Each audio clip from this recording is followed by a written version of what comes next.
Have you ever thought about buying a pet online, maybe from a place like Craigslist? It seems convenient and sometimes you can find a great deal, but a story from Judge Judy's courtroom shows just how risky it can be. Let's break down this case and see what we can all learn from it. The story starts with a man named Mr. Leitner. He saw an ad on Craigslist for a puppy. The seller was asking for $400, but offered him a deal. If he bought the puppy that same day, he could have it for just $300. Mr. Leitner, wanting to save $100, jumped at the offer. He didn't ask why she was in such a hurry to sell, a question that, in hindsight, might have saved him a lot of trouble. The seller told him she got the puppy from a breeder friend when it was 6 weeks old.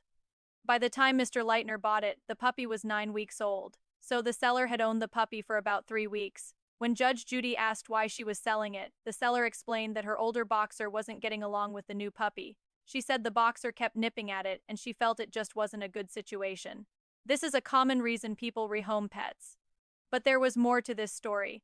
Mr. Leitner even mentioned that he noticed a small injury on the puppy, possibly a bite mark, which seemed to support the seller's story. So far, it sounds plausible, right? But here's where things get complicated. Mr. Leitner's lawsuit wasn't about a bite mark. His claim was that just a couple of days after he brought the puppy home, it got extremely sick.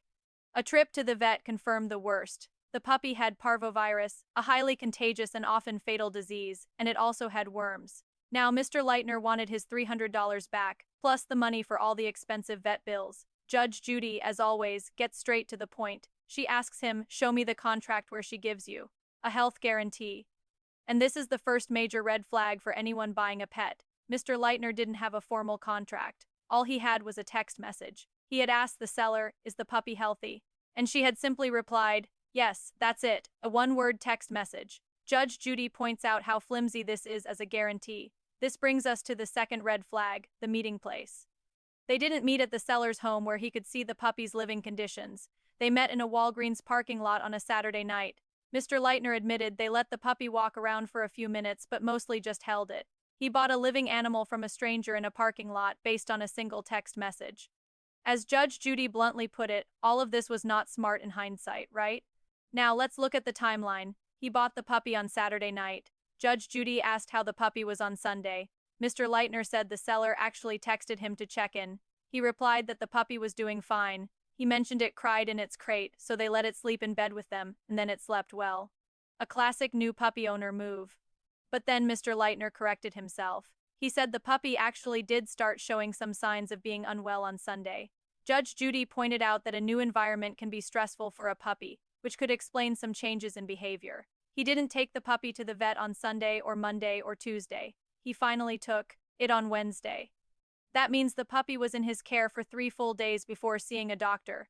Judge Judy found this puzzling. She said, "If you have a new puppy and if the new puppy doesn't appear to be okay, then you take the puppy right to the vet. That's what I would do." This delay is a critical point in the case. Another huge issue was the puppy's medical history or lack thereof.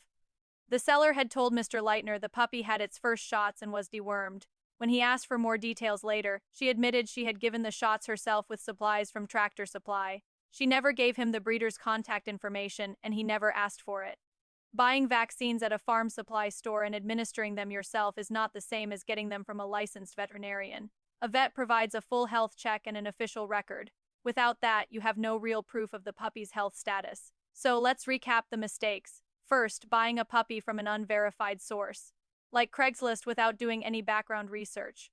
Second, falling for a too-good-to-be-true discount without asking why. Third, meeting in a random parking lot instead of seeing the puppy's home environment. Fourth, relying on a text message as a health guarantee instead of a formal written contract. And finally, not getting any verifiable vet records and not asking for the breeder's information. The core of the legal problem for Mr. Leitner is proving where the puppy got sick. Parvovirus has an incubation period of 3 to 7 days. Since the puppy was with him for several days before showing severe symptoms and going to the vet, the seller could argue that it contracted the virus while in his care. He took the puppy from a parking lot. Who knows where else it might have been exposed. To win the case, Mr. Leitner would have to prove that the puppy was already sick when he bought it, without a vet checkup at the time of purchase. That's almost impossible to do. This case is a powerful warning for anyone looking to bring a new pet into their life. It's so easy to get swept up in the excitement of a cute puppy face. But you have to be smart and protect yourself and your future pet. Always go through reputable breeders or rescue organizations. Always insist on seeing where the animal has been living. Always get a written contract with a health guarantee. And most importantly, get a complete medical history from a licensed veterinarian.